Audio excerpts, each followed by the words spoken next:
saldonya dong. Kalimat ini pasti udah nggak asing lagi nih bagi pengguna aktif sosial media khususnya TikTok. Dimulai dari satu orang yang mengunggah konten menunjukkan rekening banknya, kemudian berhasil mempengaruhi banyak orang untuk menunjukkan saldo mereka mulai dari 0 rupiah sampai triliunan rupiah. Tapi apakah tren ini adalah tren yang baik untuk menjadi konten hiburan atau justru dapat memicu tindak kejahatan siber? Tren review saldo yang bermula dari laman media sosial TikTok menjadi ajang unjuk kebolehan para pengguna untuk memamerkan isi saldo dalam rekening bank mereka. Meskipun hanya sebagai konten hiburan, tetapi hal ini justru mempermudah pelaku kejahatan siber untuk melakukan tindak kejahatan.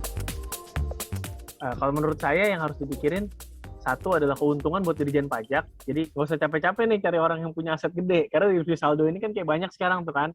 Kayak Dirjen Pajak udah mulai ikut. Tapi ya baik lagi, jangan sampai data pribadinya ke-share, termasuk nomor rekening, terus juga nama. Jangan sampai setelah sharing, penjahat malah dapat target baru. Kurang setuju ya kalau untuk itu. Karena memang intinya sih apapun yang kita share di media sosial itu kan pasti sifatnya akan udah kerekam dan itu akan nggak bisa hilang. Dan maksudnya untuk data yang kita nggak share aja itu gampang sekali dihack. Gimana data yang benar-benar kita publish? Sah-sah saja dilakukan. Tapi mengingat kondisi saat ini di mana banyak yang kita tahu, banyak orang-orang susah juga. Jadi kalau dilakukan oleh influencer, sepertinya hal itu kurang bijak untuk dilakukan pada saat seperti ini.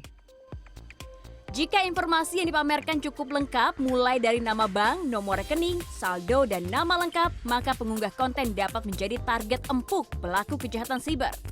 Namun, jika informasi yang ditampilkan tidak lengkap sekalipun, pelaku kejahatan masih bisa mengakses data pribadi calon korban melalui data yang terekam secara digital di internet.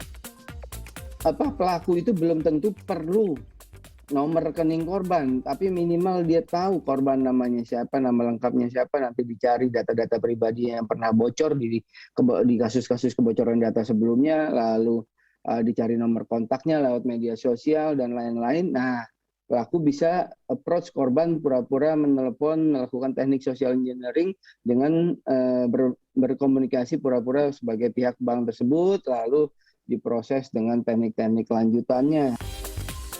Menurut Steve Digital Forensik Indonesia Ruby Alamsyah, tren review saldo sebaiknya tidak perlu diikuti karena lengkap ataupun tidak data yang ditampilkan tetap akan memicu tindak kejahatan. Bukan saja menjadi incaran pelaku kejahatan siber, tapi para pengunggah konten juga menjadi incaran Direktorat Jenderal Pajak yang aktif mengomentari unggahan para pengguna melalui laman TikTok. Ini sebagai satu peluang bagaimana kami mengedukasi melalui saluran-saluran yang diminati oleh masyarakat secara umum. Ini tidak berkepentingan dalam hal melarang masyarakat untuk tidak memamerkan hartanya atau saldo dan sebagainya ya. Tapi pesan kami penuhilah kewajiban perpajakan ya sesuai dengan ketentuan gitu. Apa yang menjadi kemampuan Anda membayar, bayarlah sesuai dengan ketentuan yang ada. Konten pamer saldo dan kemewahan seperti ini banyak dinikmati oleh sebagian besar pengguna media sosial. Namun, kesadaran akan pentingnya menjaga data pribadi hingga kewajiban membayar pajak juga harus dipenuhi. Vinanda Rahma, akun Coro, Jakarta. Ganteng.